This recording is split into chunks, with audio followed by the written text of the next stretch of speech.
Gloire soit rendue à notre Seigneur. Nous disons shalom à toutes, shalom à tous.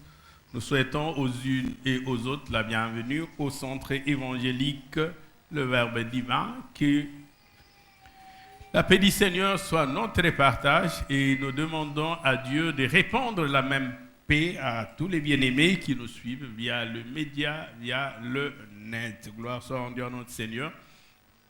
Il y a quelques jours, nous avions commencé un enseignement avec comme thème « Ne pensez plus aux événements passés ». Une exhortation, une recommandation.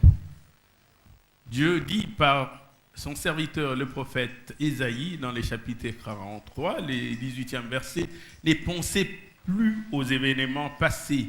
Il ajoute « Ne considérez plus ce qui est ancien ». Et l'exhortation se termine par une prophétie. Il dit, voici, je vais faire une chose nouvelle. Une chose nouvelle et la chose est sur le point d'arriver. Je suis venu à dire à quelqu'un que Dieu va faire une chose nouvelle. Est-ce que quelqu'un croit en cette parole? Est-ce qu'il y a quelqu'un en ces lieux qui croit en cette parole? Quelqu'un qui croit en la capacité de Dieu de faire une chose nouvelle? Est-ce qu'il y a quelqu'un qui croit que Dieu peut changer sa destinée? Est-ce que quelqu'un croit que Dieu peut faire des choses étonnantes, une chose nouvelle, une chose que tu n'as point connue? En son temps, nous avions posé les fondements, nous n'allons plus revenir. Dans le premier point, était intitulé « Les anciennes souffrances seront oubliées » et Dieu fait cette promesse. Je voudrais dire à quelqu'un, celui qui a fait la promesse est fidèle. Il n'est pas un homme pour mentir, ni un fils de l'homme pour se repentir de ce qu'il a dit.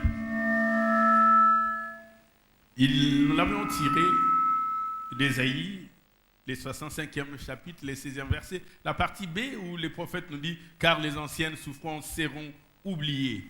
Ces anciennes souffrances seront cachées à mes yeux. » Dans la deuxième partie intitulée « Ta lumière arrive », nous sommes venus annoncer au peuple de Dieu, à ses élus, que la gloire de l'Éternel s'élève sur chacun de nous.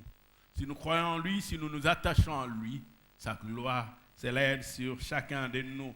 Ésaïe, les 60e chapitre, les premiers versets, la parole de Dieu dit « Lève-toi, sois éclairé. Pourquoi?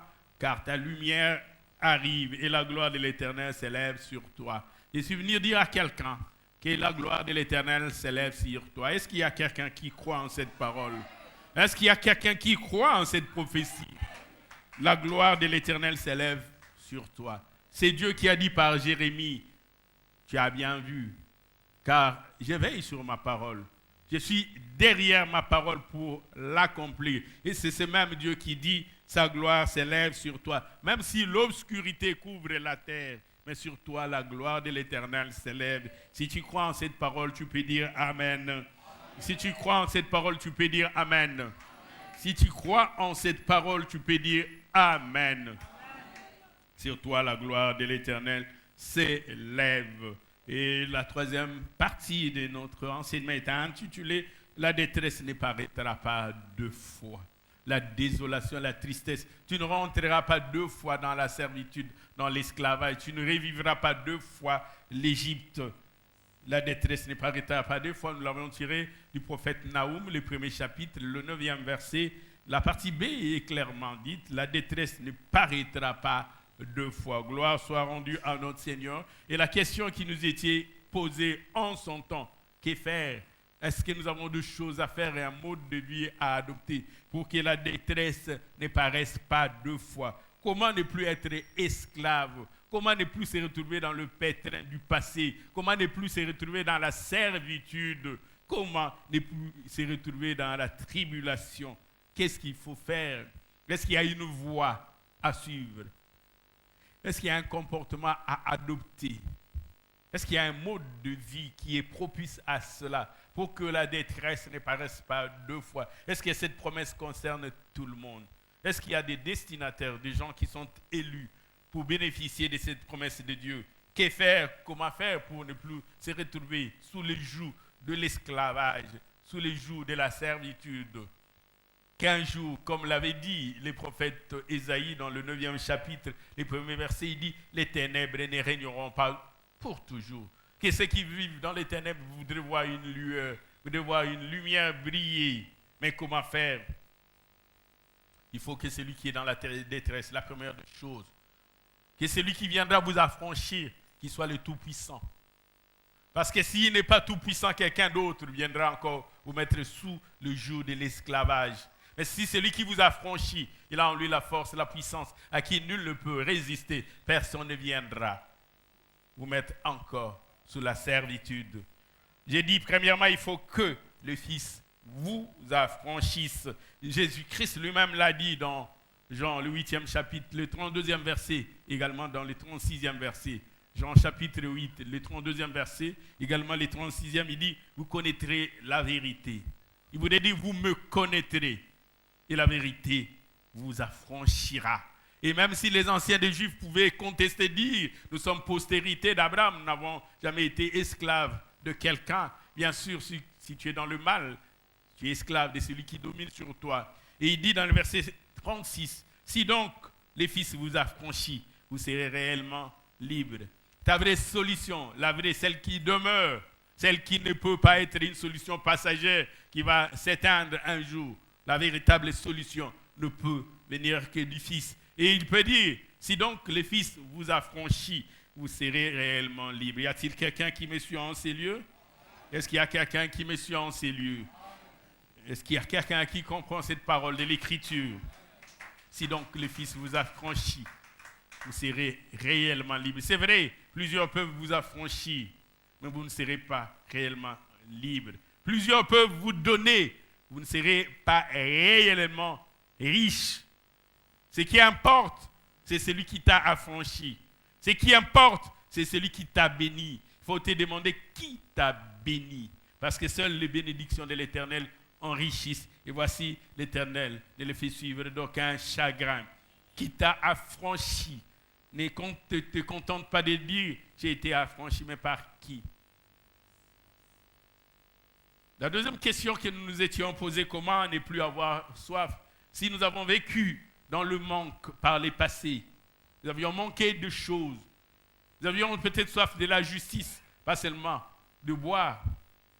Il y a des choses que nous aurions bien voulu voir venir, mais ces choses ne venaient pas. Comment faire pour ne plus avoir soif? Quelle que soit la forme de la soif que tu as eue, quelle que soit sa nature, sa manifestation, tu as soif de la justice, de la paix, du bonheur, de la quiétude, de la tranquillité. Tu voudrais voir certaines choses arriver, tu aspires à ces choses. Ces choses viennent de manière passagère, viennent et repartent. Mais comment faire alors pour ne plus avoir soif? Telle est notre préoccupation. Quand on est malade, on est guéri, on ne voudrait plus retomber malade. Quand on était en prison, on a été libéré. On ne voudrait plus se retrouver en prison. On voudrait être libéré définitivement. Pas une liberté provisoire. Que faut-il faire alors? Alléluia. Est-ce que nous sommes toujours ensemble? Est-ce que nous sommes toujours ensemble? Comment ne plus avoir soif? Tout dépend de celui qui est venu étancher ta soif et bien plus de là où tu es parti boire. La deuxième chose que j'aimerais nous dire, et le redire encore parce que je l'avais déjà dit, il faut boire à la source de vie. Boire à la source de vie. Nous nous rappelons encore cette histoire de notre Seigneur qui s'adressait à cette femme samaritaine en lui demandant de l'eau. Et cette femme pouvait s'exclamer, comment toi qui es juif, tu me demandes à moi de l'eau, moi qui suis une samaritaine. Yoshua Mashiach pouvait dire, si tu connaissais les dons de Dieu, quelle faveur que tu as, quelle grâce tu as, quelle opportunité que tu as. Si tu savais celui qui te dit, donne-moi de l'eau, c'est toi qui lui aurais demandé de l'eau. Jean chapitre 4, verset 13, la Bible dit, Jésus répondit à la femme samaritaine, quiconque boit de cette eau aura encore soif. C'est-à-dire que la détresse paraîtra encore. Tu bois et tu auras encore soif. Tu manges, tu auras encore faim. Or, nous ne voulons pas que la détresse paraisse deux fois. Il dit dans le verset 14, mais c'est lui qui boira de l'eau que je lui donnerai. C'est lui qui boira de cette eau. Lui n'aura plus jamais soif. Parce que l'eau que je lui donnerai deviendra en lui une source qui jaillira jusque dans la vie éternelle. Nous avons besoin d'avoir de l'eau. Mais cette eau qui puisse devenir une source jaillissante jusque dans la vie éternelle. Comment la détresse ne paraîtra pas deux fois? Comment ne pas retourner sous les jougs de l'esclavage? Comment ne plus avoir soif comme dans le passé? Mais aussi si par le passé, nous égarions, nous perdions le droit chemin. Chacun de nous suivait son chemin.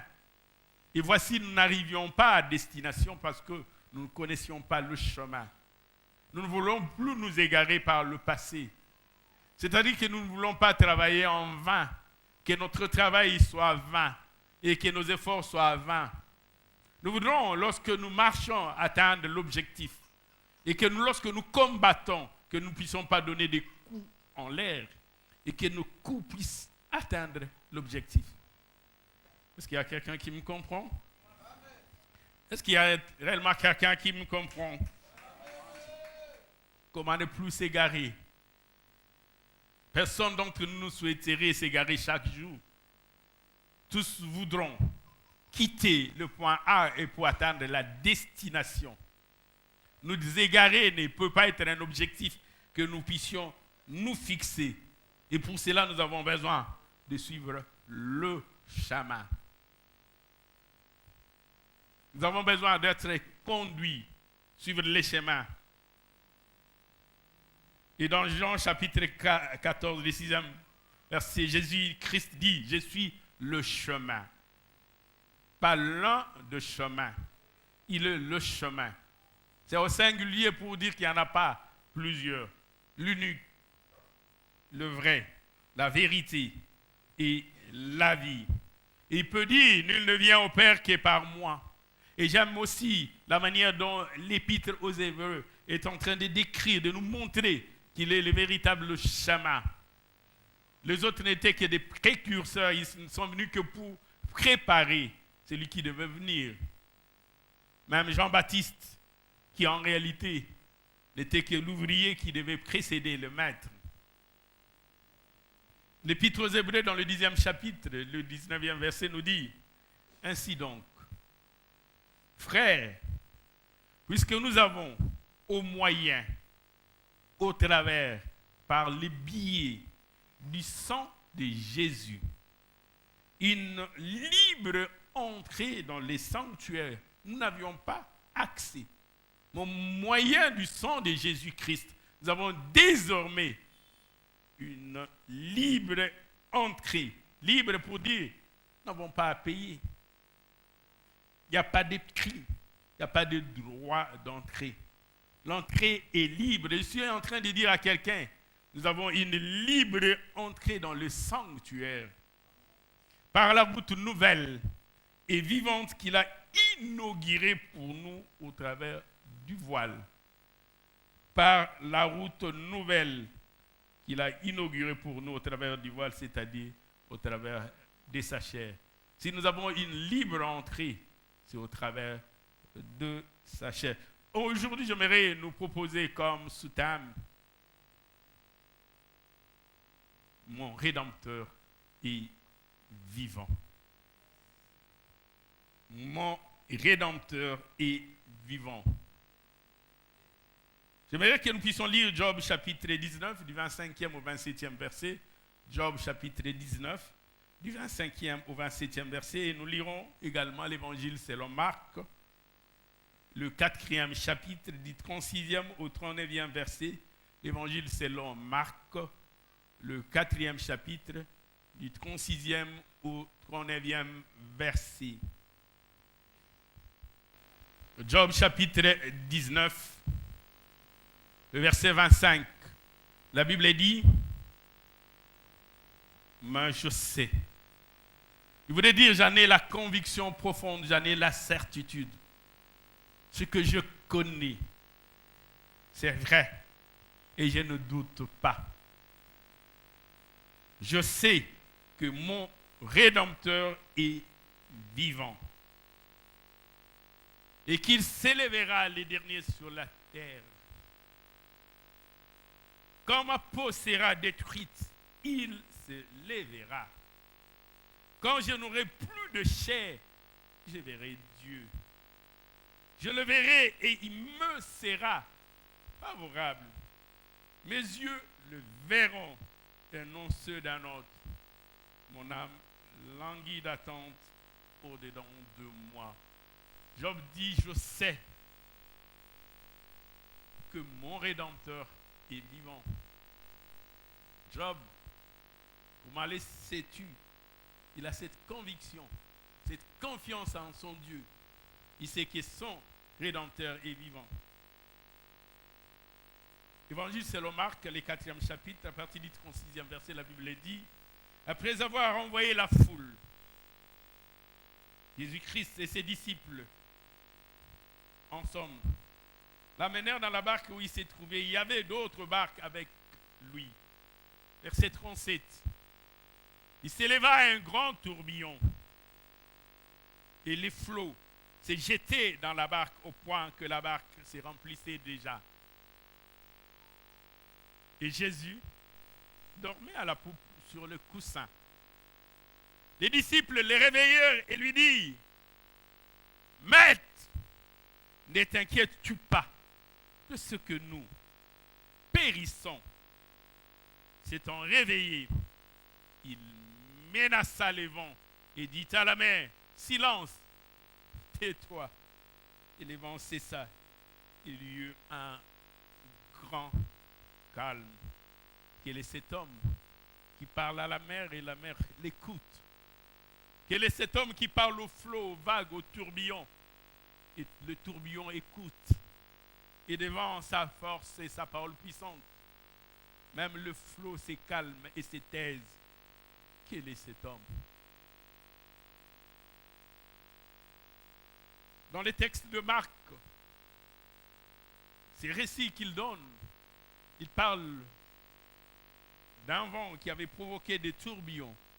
Ça devait être un vent impétueux et qui avait de flou. Les vagues montaient tellement haut que les vagues commençaient par leur flot à remplir la barque. Et Yoshua Mashiach ne se préoccupait pas de ces événements temporels. Lui, il dormait tranquillement, paisiblement, pour dire la tempête ne peut ni le flot, rien ne peut le déstabiliser. Mais ses disciples étaient agités et ils s'inquiétaient. Il fallait que lui puisse s'élever, qu'il puisse parler. Et quand il parla, l'accomplissement était plus qu'une évidence. Même le flot, même les vagues et les tourbillons, ensemble s'étaient parce qu'il avait parlé. Et Job dit, mon Rédempteur est vivant, il s'élèvera. Peu importe le problème que tu as, peu importe le temps que cela a pris, mais tu as un Rédempteur. Je voudrais dire à quelqu'un, tu as un Sauveur. Je voudrais dire à quelqu'un, tu as un avocat. Je voudrais dire à quelqu'un, tu as un bouclier. Tu as une cuirasse. Je voudrais dire à quelqu'un, tu as une forteresse. Il dit, mon Rédempteur est vivant. Les sorciers parleront certainement. Les devins parleront. Les gens chanteurs parleront. Ceux qui descendent dans des cavernes, dans des eaux profondes, parleront. Mais moi, je sais que mon Rédempteur, lui, il est vivant. Il s'élèvera les derniers parce que quand mon Rédempteur aura parlé, plus personne ne pourra parler après lui. Parce que quand lui parle, c'est la fin de toute chose.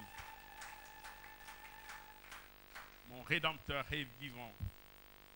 Y a-t-il quelqu'un qui croit en son Rédempteur en ces lieux? Y a quelqu'un qui a un Sauveur en ces lieux? La question que j'aimerais que nous puissions nous poser, c'est celle de savoir sur quoi repose cette conviction profonde que Job a. Sur quoi repose sa foi. Il est tellement convaincu dans la chose qu'il est tranquille. Et il est en train de me rappeler ces 3 jeunes Hébreux qui s'étaient devant le roi Nebuchadnezzar qui avait élevé une statue et qu'il avait demandé à tous de se prosterner devant cette statue au son de la cornemuse, du psalterion, de la sambuc et de toutes sortes d'instruments. Mais voici, ces jeunes Hébreux ne se prosternaient pas. Et le roi va les appeler et dit, n'avez-vous pas suivi, n'avez-vous pas entendu mon décret? Peut-être que vous ne l'avez pas entendu, je voudrais être témoin. On va jouer de la cornemuse, du psalterion, de la sambuc. Et je verrai si vous n'allez pas vous prosterner. Ils étaient calmes et très assurés. Ils disent, sache, ô roi, nous n'allons pas nous prosterner devant ta statue. Parce que nous avons un Dieu qui viendra à notre secours. Devant cette fournaise qui avait été chauffée cette fois, ils étaient tranquilles. Et ils avaient gardé toute leur quiétude. Et ils avaient dit, même si notre Dieu nous laissait consumer dans le feu, nous n'allons pas pour cela nous prosterner devant la statue que tu as élevée. Sur quoi reposer cette conviction, cette foi inébranlable. Bien-aimé dans le Seigneur, si réellement que tu crois que ton Rédempteur est vivant, si tu crois, il se manifestera dans ta vie. L'Épître aux Hébreux dit, sans la foi, il est impossible d'être agréable à Dieu. Parce qu'il est important que celui qui s'approche de Dieu, qui croit d'abord que Dieu existe et qu'il est le rémunérateur de ceux qui les cherchent. Si tu as le doute en toi, tu ne verras pas la gloire de Dieu. Si tu veux voir la gloire de Dieu, tu dois d'abord croire. Si tu n'as pas la foi, tu ne verras pas. Mais si tu as la foi, tu verras la gloire de Dieu. Sur quoi reposer cette conviction? Premièrement, le secours divin ne manque jamais dans la détresse. Ce n'est pas un secours qui peut venir en retard et que Dieu était très occupé pendant que tu pleurais. Lorsqu'il est venu, malheureusement, la maison était totalement consumée. Je suis en train de nous dire, le secours divin ne manque jamais dans la détresse. C'est ainsi que je peux confesser que mon Rédempteur est vivant et il s'élèvera les derniers. Je sais que le secours de Dieu viendra. Lorsque les gens me verront ma peau consumée, ils se moqueront certainement de moi. Ils diront, son Dieu l'a abandonné. J'ai dit, les secours divins ne manquent jamais dans la détresse. Y a-t-il quelqu'un qui comprend ces choses? Y a-t-il quelqu'un qui comprend ces choses? Y a-t-il quelqu'un qui croit au secours de Dieu? Le psalmiste dit dans le psaume 46 qui est attribué pas à David, pas à Salomon, pas à Moïse. Le psaume 46 est attribué au fils de Corée et qu'on chantait comme un cantique. Le psaume 46, le premier verset qui dit, Dieu pour nous un refuge, Dieu est pour nous un appui. Dieu est un secours qui ne manque jamais dans la détresse. Dieu est un secours qui ne manque jamais dans la détresse. Si tu crois que tu as un Rédempteur, son secours ne manquera jamais dans la détresse. Les malheurs peuvent t'atteindre, oui. Mais comme ton Rédempteur est vivant, le malheur atteint souvent les justes, je l'ai dit. Mais l'Éternel l'en délivre toujours. Parce que le secours divin ne manque jamais dans la détresse. Même si les malheurs pouvaient t'atteindre. Parle comme Job. Même dans les malheurs, tu dis, je sais que mon Rédempteur est vivant. Ce n'est pas après cela que tu le diras. Pendant que tu seras dans la détresse, tu dis, il s'élèvera. Il est vivant. Et Paul, dans cette belle lettre que j'aime adressée aux Éphésiens dans le 2e chapitre, cette manière éloquente de présenter la chose dit, Éphésiens, le 2e chapitre, le 11e verset, Paul dit, c'est pourquoi vous, autrefois païens, dans la chair, ceux-là que nous appelaient incirconcis, ce n'était pas spirituel, c'était charnel, appelés incirconcis par ceux qu'on appelle circoncis, et qui le sont en la chair, par la main de l'homme. Souvenez-vous, rappelez-vous, et surtout n'oubliez pas, gardez en mémoire ce que vous étiez. Qu'est-ce que vous étiez? Qui étiez-vous? Dit que vous étiez en ces temps-là, sans Christ. Vous avez dit, vous étiez en ces temps-là, sans sauveur. Vous étiez en ces temps-là, sans avocat. Vous étiez en ces temps-là, sans rédempteur. Vous étiez en ces temps-là, sans personne pour plaider votre cause, pour vous protéger. Vous n'aviez pas Christ. Vous n'aviez pas de sauveur. Vous n'aviez pas un rédempteur. Vous étiez cela. Souvenez-vous. Vous étiez privés de droit de cité en Israël. Étrangers aux alliances de la promesse. Vous étiez, dans ces cas-là, sans espérance, sans Dieu dans le monde. Si vous n'avez pas Christ, vous n'avez pas Dieu. Mais maintenant, le peuple qui marchait dans les ténèbres avait une grande lumière. Sur ceux qui habitaient le pays de l'ombre et de la mort, une lumière resplendit. Si les temps passés ont couvert de honte, d'opprobre, les pays des Zabulon et les pays de Nephtali, les temps à venir couvriront de gloire la contrée voisine, les territoires de gentils. Vous étiez autrefois sans Dieu, mais maintenant, en Yehoshua Mashiach, vous qui jadis étiez éloignés, vous avez été rapprochés par le sang de Christ. J'ai dit à quelqu'un, vous qui étiez éloignés, sans rédempteur, aujourd'hui vous avez un rédempteur. Vous étiez sans Christ, aujourd'hui vous avez Christ. Vous étiez sans sauveur, aujourd'hui vous avez un sauveur. Vous n'aviez pas de droit de cité, vous n'étiez pas compté, vous étiez étranger aux alliances de la promesse. Aujourd'hui, par Christ, vous êtes devenus co-héritiers avec lui. Je suis en train de dire à quelqu'un, désormais tu as un rédempteur. Est-ce qu'il y a quelqu'un qui croit en cela? Est-ce qu'il y a-t-il quelqu'un qui croit qu'il a réellement un rédempteur? Est-ce qu'il y a quelqu'un qui croit qu'il a un rédempteur? Vous étiez jadis éloignés, mais aujourd'hui vous avez un rédempteur. Et vous devez dire à quelqu'un, ton rédempteur est vivant. Peu importe le temps de moquerie, de rejet, d'oubli, d'abandon. Les gens te regardent avec mépris, avec dédain, et disent en toi, rien ne sortira de bon. Oui.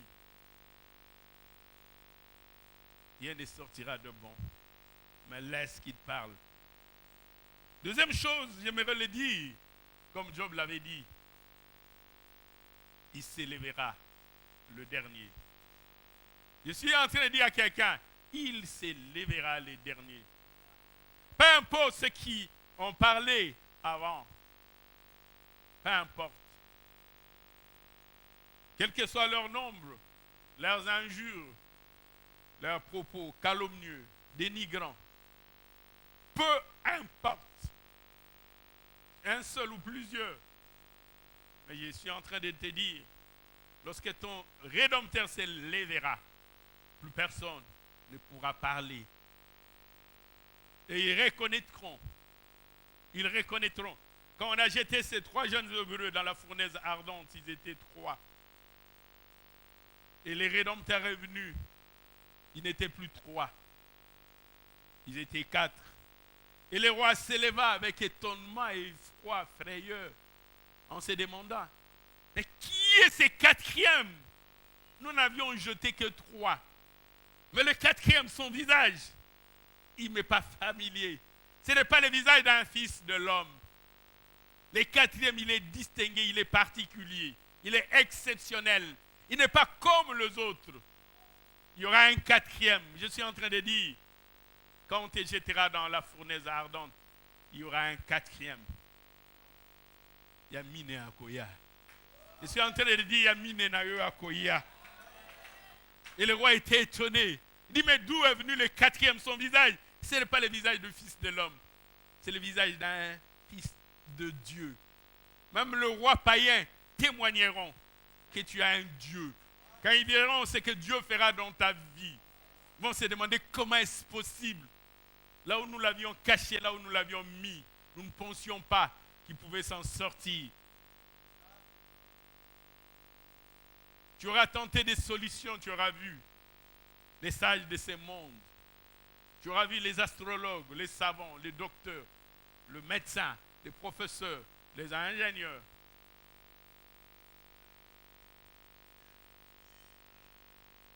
D'autres peuvent même te donner des solutions passagères. Mais je suis en train de te dire que ton Rédempteur se lèvera le dernier. Nous connaissons cette histoire de cette femme qui avait la perte de sang, qui avait dépensé son argent en allant de porte à porte, de médecin en médecin, des spécialistes en spécialistes. Les infirmiers n'en parlons même pas. Mais sa situation allait s'empirant. Et cette femme cherchait les derniers remparts, les derniers secours. Est-ce qu'il y a quelqu'un qui a besoin d'un dernier secours? Est-ce qu'il y a quelqu'un qui a besoin d'un dernier secours? Est-ce qu'il y a quelqu'un qui a besoin du secours de l'Éternel? Marc chapitre 5, à partir du 25e verset, la Bible dit, or il y avait une femme atteinte d'une perte de sang depuis 12 ans. Une perte de sang. Je n'ose imaginer l'inconfort dans lequel cette femme vivait, dans quelle incommodité. Et pour retrouver la bienséance, la femme était prête à tout dépenser. La Bible dit, dans le verset 26, elle avait beaucoup souffert entre les mains de plusieurs médecins. Entre les mains de plusieurs médecins. Elle avait dépensé tout ce qu'elle possédait. Et elle n'avait éprouvé aucun soulagement. Peut-être que tu es dans ces cas-là. Tu as dépensé toutes sortes d'énergie en ta possession. Tous les moyens, tes relations, tes connaissances, tes connexions pour essayer, espérer trouver une solution. Tu as toqué à toutes les portes. Vu toutes les personnes, grands, petits, moyens, élevés. Mais ta situation ne s'est guère améliorée. Cette femme a tout tenté. La Bible dit qu'elle a dépensé tout ce qu'elle possédait. Je suis en train d'imaginer cette femme au moment où la maladie a commencé. Je ne sais pas combien de biens elle possédait. Mais jusqu'à la phase qu'on peut considérer comme étant une phase terminale. Où non seulement elle était encore malade, mais elle avait tout dépensé. Mon Rédempteur est vivant. Lorsque les médecins auront échoué, les scientifiques auront échoué, les astrologues vont se montrer incapables, que dis-je, incompétents. Mon Rédempteur se lèvera. La Bible dit, ayant entendu parler de Yoshua Mashiach, elle vint dans la foule par derrière. J'aime beaucoup ce qu'elle se disait en elle-même. Si seulement je puis toucher les pans de sa robe, quelle foi! Elle n'avait même pas besoin de toucher toute la robe. Juste une extrémité. Parce qu'elle était convaincue que celui qui portait cette robe était puissant. Imaginez-vous, cette femme n'a même pas dit si je pouvais toucher l'un de ses cheveux, un de ses doigts. Non, il n'a même pas envisagé de toucher les corps de Yoshua Mashiach. Mais la robe qu'il portait est juste une extrémité, un bout. Il dit, si je pouvais toucher même un petit bout, je serais guéri. Je suis en train de dire à quelqu'un, ton Rédempteur est vivant après que tous les médecins auront échoué. Si je puis seulement toucher ses vêtements, je serai guéri. Et au même instant, la perte de sang s'arrêta. Elle sentit dans son corps qu'elle était guérie de son mal. Après avoir vu tous les médecins. Bien-aimé dans le Seigneur, ton Rédempteur est vivant. Si les hommes sont incapables de t'apporter une solution, si les hommes sont incapables de donner une réponse à tes questions, une lumière aux ténèbres, une solution à ton problème, je suis venu nous dire, bien-aimé dans le Seigneur, ton Rédempteur est vivant.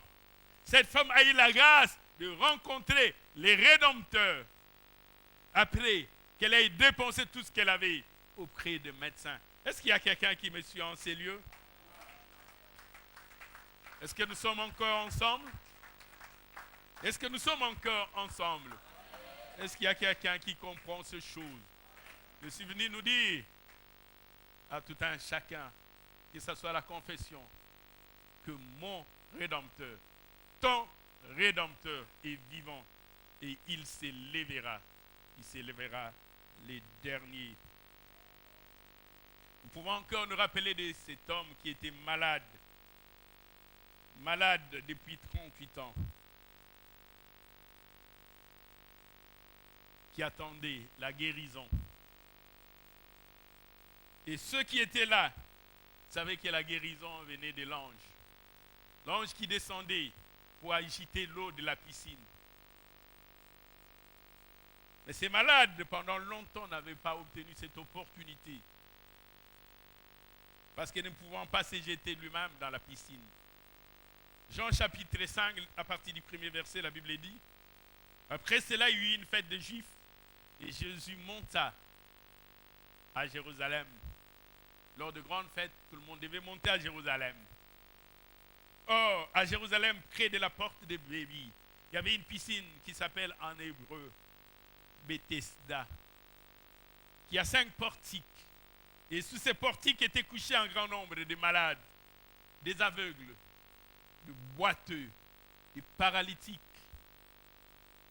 Aujourd'hui, on peut même ajouter, peut-être, qui ont la Covid, le coronavirus,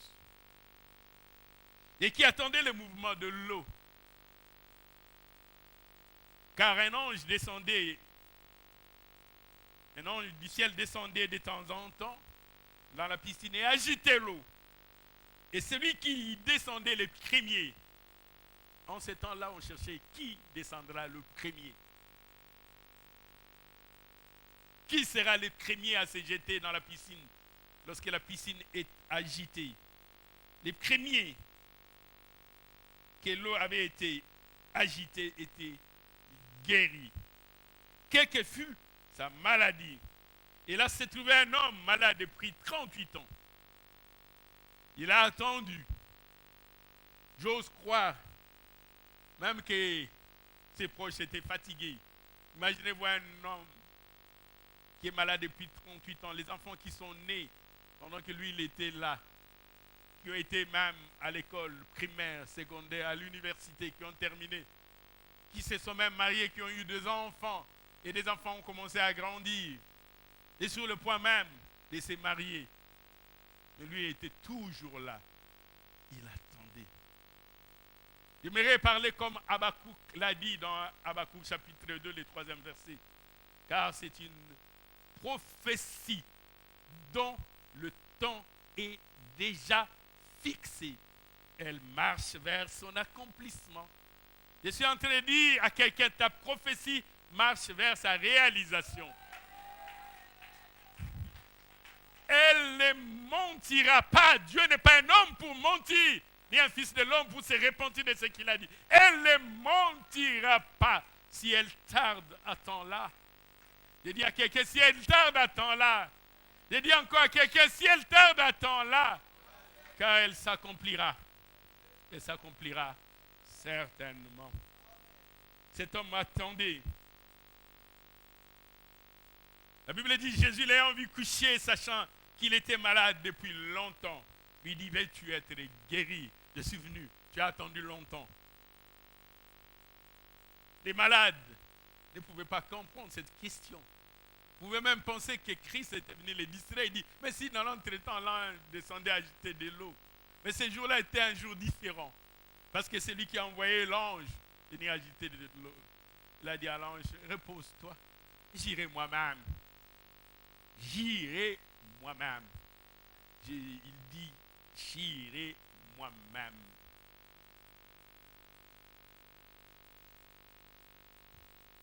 Je n'ai personne pour me jeter dans la piscine quand l'eau est agitée.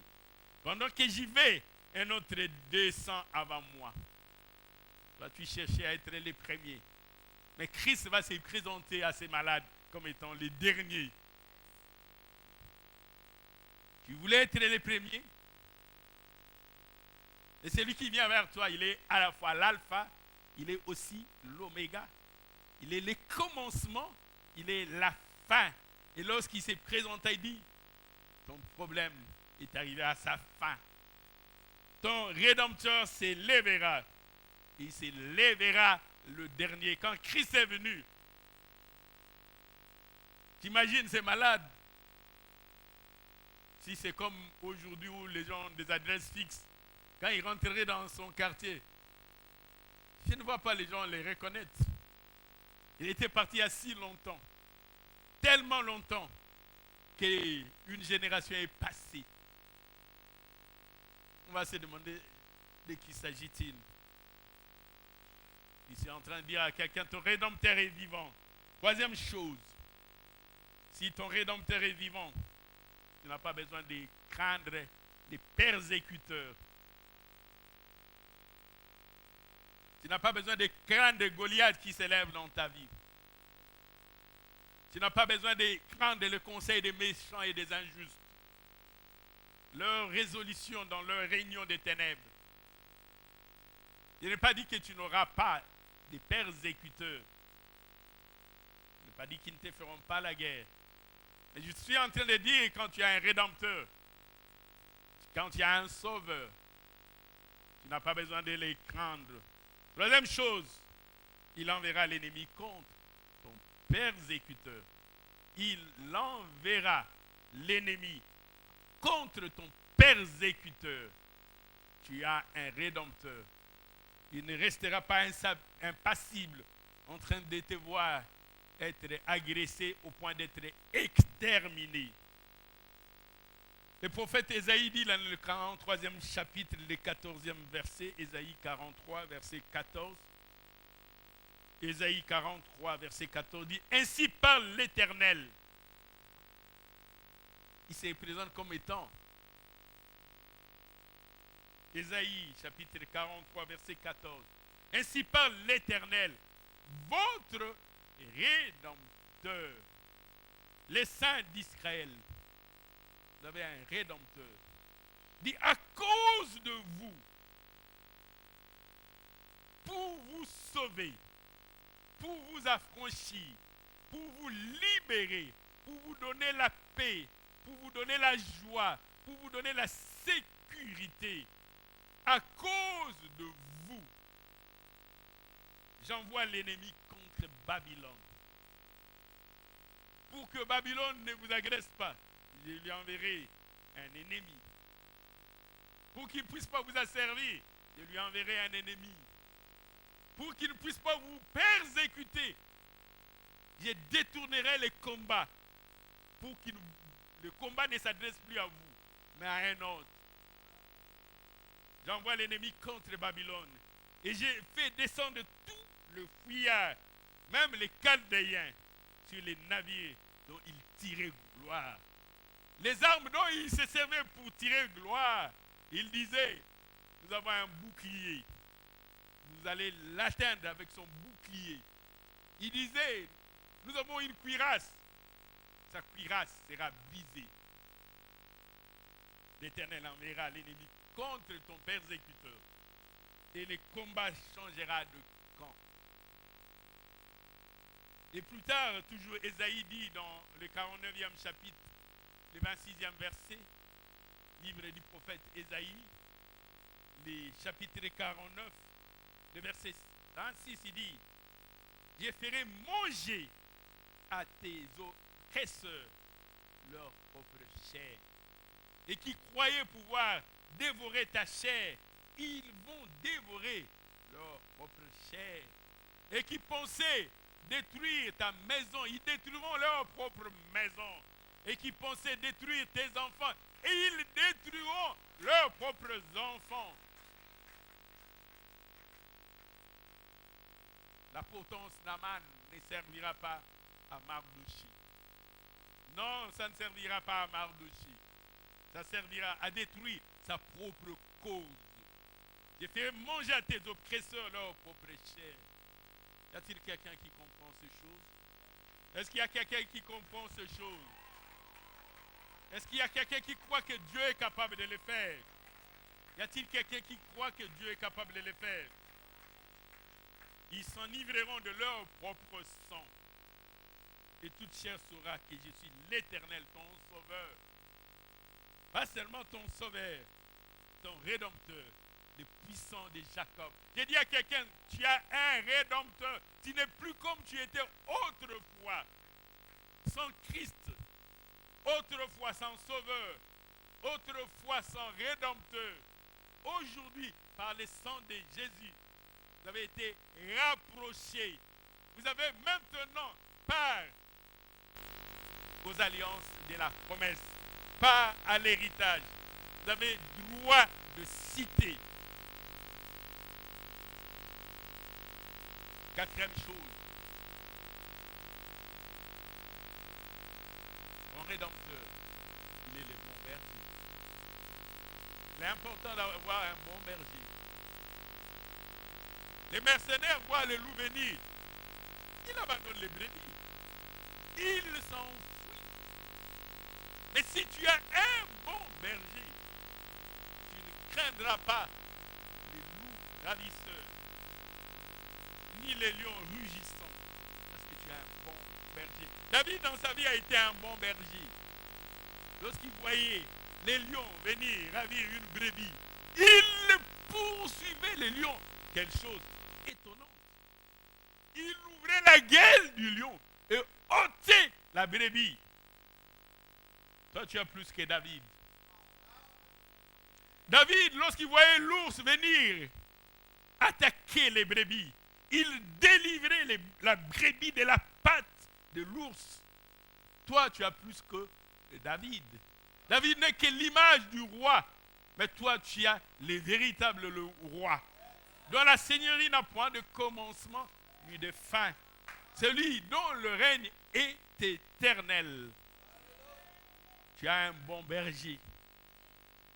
Je comprends pourquoi Job pouvait avoir cette certitude, cette assurance, cette tranquillité quand tu as un bon berger.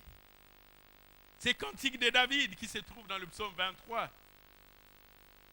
On le dit clairement. Parce que David dit, l'Éternel est mon berger. Les enfants d'Israël ont connu des juges, ils ont connu des sacrificateurs, ils ont connu de brebis qui étaient temporels et même temporaires. Et ton berger, c'est l'Éternel. Et dit, puisqu'il est mon berger, David peut dire, je ne manquerai de rien. Je ne manquerai de rien. Parce qu'il est El Jiré, le Dieu qui pourvoit en toutes choses. Et il est aussi El Sabaoth, l'Éternel des armées. Et voici, le bon berger me fait reposer dans des verts pâturages. Je trouve du repos. Et il me dirige près des eaux paisibles. Il restaure mon âme. Il me conduit dans le sentier de la justice à cause de son nom. Et j'aime beaucoup le verset 4. Il dit, quand je marche dans la vallée de l'ombre de la mort, quand il y a des devins, les méchants, les persécuteurs, qui planifient ma mort, mon échec, ma chute, les déclins, la dissolution. Quand je marche, quand je traverse la vallée de l'ombre de la mort, je ne crains aucun mal. Mais si tu as ton Rédempteur, s'il est vivant, je ne crains aucun mal, car tu es avec moi. Ta houlette et ton bâton me rassurent. J'ai l'assurance, j'ai la certitude que ni la mort, ni les choses présentes, ni les choses futures, ni hauteur, ni profondeur, ni royauté, ni principauté, aucune de ces choses ne peut me séparer de l'amour de Dieu qui a été manifesté dans mon Rédempteur. Et Jean chapitre 10, le verset 11 dit, Christ dit, je suis le bon berger. Le bon berger donne sa vie pour ses brebis. Je suis le bon berger. Mais les mercenaires, qui n'est pas le berger et à qui n'appartiennent pas les brebis, voit venir le loup, abandonne les brebis et prend la fuite. Et le loup les ravit et les disperse. Les mercenaires s'enfuient parce qu'il est mercenaire et qu'il ne se met point en peine de brebis. Il dit, je suis le bon berger. Je connais mes brebis. Bien-aimé dans le Seigneur, je suis en train de te dire, ton Rédempteur te connaît. Et si je suis venu dire à quelqu'un, ton Sauveur te connaît. Ton protecteur te connaît. Mes brebis me connaissent, comme le Père me connaît. Et comme je connais le Père, et je donne ma vie pour mes brebis. J'aimerais terminer par lire 1 Pierre chapitre 2, verset 25. 1 Pierre chapitre 2, verset 25, il dit, car vous étiez comme des brebis errantes. Des brebis errantes, c'est-à-dire des brebis sans berger. Mais maintenant, vous êtes retournés vers le pasteur et les gardiens de vos âmes. Vous êtes retournés vers le pasteur. J'aimerais nous demander de nous lever un court moment dans la prière, que nous puissions tourner les regards vers Jésus-Christ, qui a accepté pour nous la mort afin de nous donner la vie. A accepté que son corps soit déchiré pour nous montrer les chemins, que son sang puisse couler à flot et pour qu'au travers de son sang, que nous ayons la rémission de péché. J'aimerais nous demander de nous tenir debout et de regarder l'œuvre de la croix de Golgotha.